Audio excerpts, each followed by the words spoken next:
Hi, this is Matt Demetrician of Telemus Capital with the Week in Review for the week ending July 30th of 2021.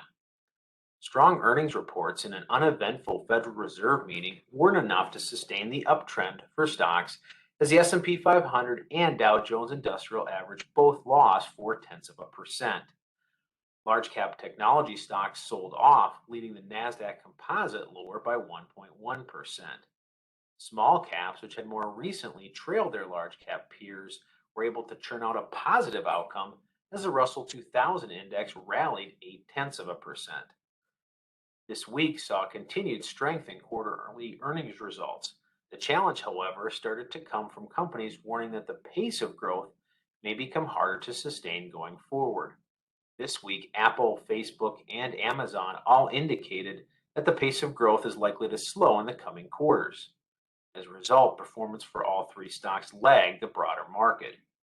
Google was the only major technology name to deliver a positive return for the week.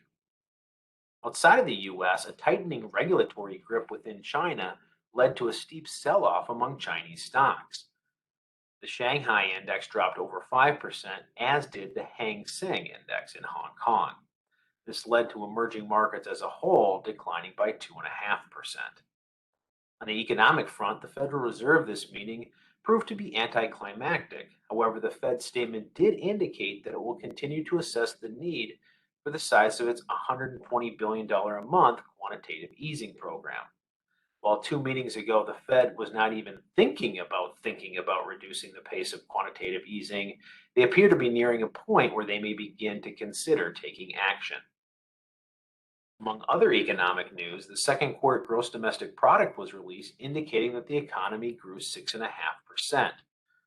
Core personal consumption expenditures, or PCE, which is the Fed's preferred inflation metric, grew 0.4% on a month-over-month basis and now has grown at an annualized rate of 3.5%.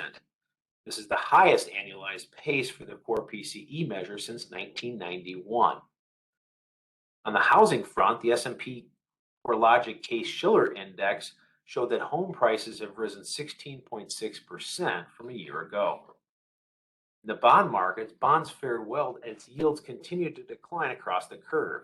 The 2-year Treasury yield declined by 1 basis point, while the 10-year Treasury yield edged lower by 6 basis points to finish the week at 1.22%. In other markets, crude oil climbed higher by 2.3%, rising to just under $74 a barrel. The dollar depreciated by 0.9%, while the price of gold was up 0.6% to close at $1,812 a troy ounce. That concludes the week in review for the week ending July 30th of 2021. Thanks, stay safe, and enjoy your week.